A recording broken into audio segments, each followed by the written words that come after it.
Hello students. After the discussion of directions and the angles related with the directions, now I am going to discuss with you about revolutions. Students, आप देख रहे हो directions and angles में 4 types के angles हमारे पास आए. Right angle आया, straight angle आया, और मैंने डिस्कस किया स्ट्रेट एंगल का मेजरमेंट होता है 180 degree which is equals to 2 right angles, जो कि 2 राइट एंगल्स के इक्वल होता है.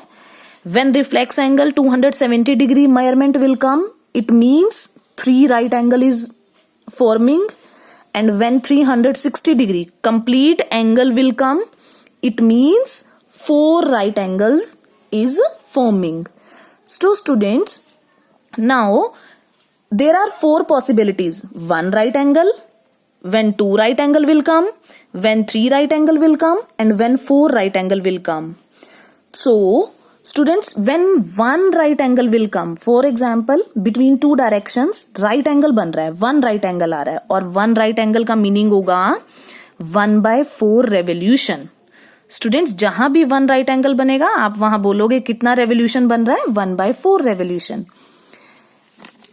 And when straight angle means 180 degree, जब 1 स्ट्रेट एंगल फॉर्म होगा, और 1 स्ट्रेट एंगल किसके इक्वल होता है, 2 राइट एंगल्स के इक्वल. सो स्टूडेंट्स, जब 2 राइट एंगल्स फॉर्म होते हैं हम वहां बोलते हैं 1/2 रेवोल्यूशन फॉर्म हो रहा है.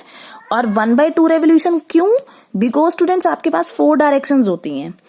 मैं आपको बोलूं स्ट्रेट लाइन पे ये स्ट्रेट एंगल बन गया 180 डिग्री, तो ये कितना रेवोल्यूशन हुआ, हाफ रेवोल्यूशन ही तो हुआ, बिकॉज हाफ पोर्शन ऊपर वाला अभी लेफ्ट है. सो इसने कितना वे कंप्लीट किया अभी, हाफ, तो हम इसको बोलते हैं 1/2 revolution. And students, when reflex angle which is greater than 180 but less than 360 degree, जब रिफ्लेक्स एंगल फॉर्म होगा, और रिफ्लेक्स एंगल का मीनिंग जब आपका वे 3 राइट एंगल्स के इक्वल कंप्लीट होगा. 1 रिफ्लेक्स एंगल किससे मिलके बनता है, 1 स्ट्रेट एंगल और 1 राइट एंगल. 1 स्ट्रेट एंगल का मीनिंग होता है 2 राइट एंगल्स, और 1 राइट एंगल ये रहा. तो कितने राइट एंगल्स होते हैं रिफ्लेक्स एंगल में, 3 राइट एंगल्स. और स्टूडेंट्स, जब 3 राइट एंगल्स फॉर्म होते हैं तो कितना रेवोल्यूशन होता है, 3/4 रेवोल्यूशन होता है. Now last 4th possibility is when angle will become complete means 360 degree, और 360 डिग्री में कितने राइट एंगल्स होते हैं, 4 राइट एंगल्स होते हैं. और 4 राइट एंगल्स के साथ कितना पूरा कंप्लीट, एक राउंड कंप्लीट हो गया, तो हम इसको बोलते हैं 1 रेवोल्यूशन कंप्लीट हो गया, 1 राउंड कंप्लीट हो गया. कब, जब आपके पास कितने राइट एंगल्स फॉर्म होंगे, 4 right angles. So students, these are the revolutions based on the 4 possibilities of angles. This is very very important. You have to understand it very very carefully. When 1 right angle will form, you will say 1/4 revolution is done. When 2 right angle becomes, it means half revolution is done. When 3 right angles comes, it means 3/4 revolution is done. And when complete 1 angle means 4 right angle is forming, it means 1 revolution, complete 1 revolution is done. Now students, come on the exercise question, and question number 4 of exercise 10B, which is based on this topic. And question number 4 statement is, what is the angle name for?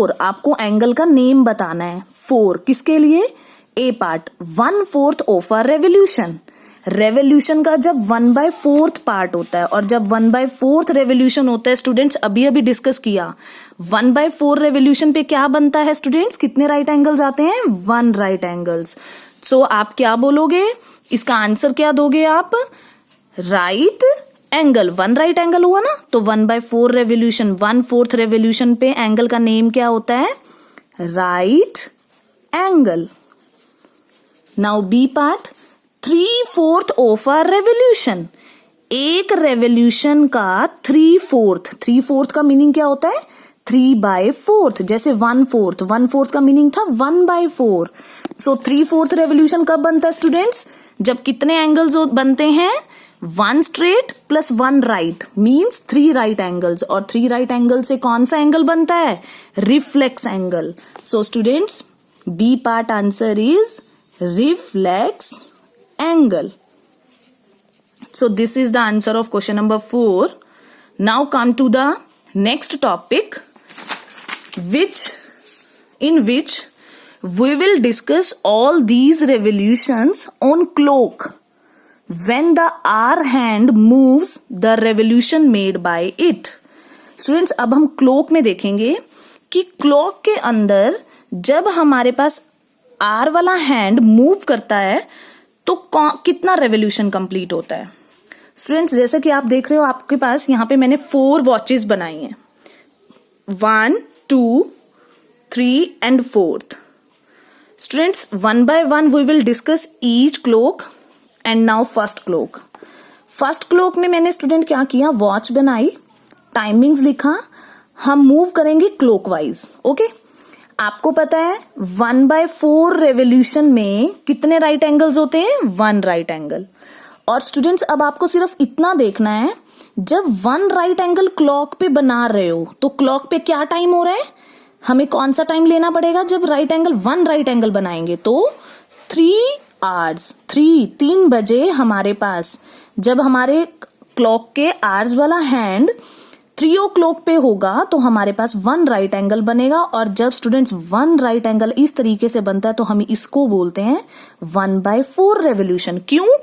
क्योंकि students देखो, clock ये होती है ना, और इसके अगर मैं बोलूं तो ऐसे 4 पार्ट्स होते हैं ना. यहाँ 12 होता है, यहाँ 3 o'clock होता है, यहाँ 6 o'clock होता है, यहाँ 9 o'clock होता है. तो आप देख रहे हो 4 पार्ट्स हैं, 1, 2, हमें क्लॉकवाइज चलना है, 3rd पार्ट, 4th पार्ट, इस तरीके से 4 पार्ट्स होते हैं. तो स्टूडेंट्स, जब आपका सिर्फ फर्स्ट पार्ट पे आओगे आप, पूरा कंप्लीट रेवोल्यूशन को क्या बोलते हैं? 1 रेवोल्यूशन. और अगर मैं इसको फ्रैक्शन में लिखना चाहूं तो टोटल पार्ट्स हैं 4, और मैं किसको डिस्कस कर रही हूं? सिर्फ अभी फर्स्ट पार्ट को. तो फर्स्ट पार्ट, 4 टोटल पार्ट्स नीचे, और सिर्फ फर्स्ट पार्ट को डिस्कस कर रही हूं वो न्यूमरेटर में. सो ये कौन सा रेवोल्यूशन बन गया? इस पार्ट का क्या नेम बन गया? 1 by 4 रेवोल्यूशन. इसी तरीके से स्टूडेंट्स, जब मैं फर्स्ट 2 पार्ट्स को डिस्कस करूंगी तो क्या लिखूंगी? न्यूमरेटर में क्या लिखूंगी? 2, और डिनोमिनेटर में टोटल पार्ट्स. टोटल पार्ट्स कितने होते हैं? 4. तो 2 by 4, और 2 by 4 को अगर मैं कट करूं 2 के टेबल पे, 2 1 जा 2, 2 2 जा 4, तो कितना रेवोल्यूशन बन गया? हाफ. 1 by 2 revolution. और फर्स्ट पार्ट पे हमारा कितना रेवोल्यूशन आया था? 1 by 4 रेवोल्यूशन. इसी तरीके से स्टूडेंट्स, अब मैं 3 पार्ट्स को डिस्कस करूंगी. फर्स्ट 3 यानी कि यहां से लेके मैं क्लॉकवाइज चल रही हूं यहां तक. ओके, यहां तक चलने का मीनिंग कहां तक आई मैं? 9 o'clock तक. तो स्टूडेंट्स, टोटल पार्ट्स हैं 4 डिनोमिनेटर में, और न्यूमरेटर में कितने पार्ट्स को डिस्कस कर रही हूँ? 3rd पार्ट को. तो 3 by 4th रेवोल्यूशन हो गया. और 3 by 4th रेवोल्यूशन पे कितने क्लॉक पे क्या टाइम होता है? 9 o'clock. फर्स्ट रेवोल्यूशन पे कितना टाइम होता है क्लॉक पे? 3 o'clock. सेकेंड रेवोल्यूशन में क्लॉक पे क्या टाइम होता है? 6 o'clock. थर्ड रेवोल्यूशन पे 9 o'clock. और जब मैं एक कंप्लीट रेवोल्यूशन को डिस्कस करूंगी तो वो क्या टाइमिंग होगा क्लॉक पे? क्लॉक पे पूरा 1 कंप्लीट राउंड कब होता है? 12 o'clock पे. तो स्टूडेंट्स, 4 टोटल पार्ट्स, और 4th पार्ट को ही मैं डिस्कस कर रही हूं. तो 4 by 4 कितना हो जाएगा? 1. तो कौन सा रेवोल्यूशन कंप्लीट हो जाएगा? 1 रेवोल्यूशन. 1 by 4 रेवोल्यूशन कितने आवर्स पे होता है स्टूडेंट्स? 3 आवर्स पे. Second half revolution 1 by 2 revolution कितने आवर्स पे होता है? 6 आवर्स पे. मींस हाफ हो गया ना, क्लॉक में हाफ टाइम हो गया. और इस तरीके से मूव करना है हमें क्लॉकवाइज. और हाफ रेवोल्यूशन में कितने राइट एंगल्स फॉर्म होते हैं? 2 राइट एंगल्स. बिकॉज हमारे पास स्ट्रेट हो रहा है ना, स्ट्रेट लाइन आ रही है क्लॉक पे, 6 o'clock पे स्ट्रेट एंगल बन रहा है, यानी कि 180, और 180 को हम लिखते हैं 2 राइट एंगल्स. और स्टूडेंट्स, ये कितने आवर्स पे बन रहा है हमारे पास? 6 आवर्स पे. नाउ थर्ड वॉच पे आते हैं हम. थर्ड वॉच पे मैंने बोला मैं क्लॉकवाइज मूव करूंगी. 12 से लेके 6 तक हो गया था. हम कहां तक चल रहे हैं? अब आगे मूव कर रहे हैं 9 o'clock पे. तो स्टूडेंट्स, इतना 9 o'clock पे क्या बनता है हमारे पास? Reflex angle. और रिफ्लेक्स एंगल किसके इक्वल होता है? 3 राइट एंगल्स. और इसको हम बोलते हैं 3/4 रेवोल्यूशन। और कितने क्लॉक पे क्या टाइमिंग है जब 3/4 रेवोल्यूशन हो रहा है? 9 o'clock। इट मीन्स 12 से लेके हमें कहा कितने आवर्स तक मूव करना पड़ा? 9 आवर्स तक। नाउ स्टूडेंट्स, फोर्थ क्लॉक के अंदर 12 कंप्लीट एक रेवोल्यूशन हो गया ना, मींस 12 बजे हम चले थे और कंप्लीट हम 12 o'clock पे एक रेवोल्यूशन कंप्लीट किया, तो इट मींस हम ऐसे चले और यहां तक हम पहुंच गए कंप्लीट। तो कंप्लीट में स्टूडेंट्स कौन सा एंगल बनेगा? Complete angle. और कंप्लीट एंगल में कितने राइट एंगल्स होते हैं? 4 राइट एंगल्स। और इसको हम क्या बोलेंगे कि कंप्लीट 1 रेवोल्यूशन हो गया क्लॉक के ऊपर। और कितने आवर्स पे हुआ? 12 आवर्स में हुआ, क्योंकि 12 आवर्स हमें चलना पड़ा ना क्लॉक पे, तो 12 hours. So students, this is very very important topic, that clock के ऊपर हम रेवोल्यूशन को कैसे फॉर्म करते हैं।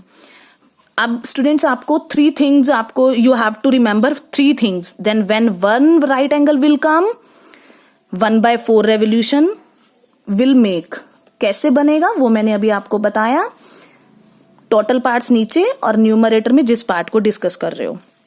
और स्टूडेंट्स, 1/4 रेवोल्यूशन में कितने आवर्स होते हैं? 3 आवर्स, बिकॉज 3 o'clock पे 1/4 रेवोल्यूशन बनता है। सेकेंड रेवोल्यूशन, हाफ रेवोल्यूशन, कितने आवर्स पे बनता है? जब हमारी वॉच में क्या टाइम होता है स्टूडेंट्स? 6 o'clock बजती है, मीन्स 6 आवर्स हमें चलना पड़ता है। तो और हाफ रेवोल्यूशन में कितने राइट एंगल्स होते हैं? 2 राइट एंगल्स।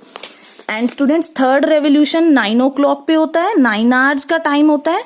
और जिसको हम बोलते हैं उसमें कितने राइट एंगल्स हैं? 3 right angles, because 1 right angle 3 o'clock पे, 2 राइट एंगल 6 o'clock पे, और थर्ड ये वाला, तो 1 2 3 राइट एंगल्स फॉर्म होते हैं। और जब कंप्लीट 1 रेवोल्यूशन हो जाता है तो कितने राइट एंगल्स फॉर्म होते हैं? 4 राइट एंगल्स, और वो कितने टाइमिंग में? 12 आवर्स में। So students, this is the revolution in the clock. So come in my next video for the next topic. Thanks and have a nice day.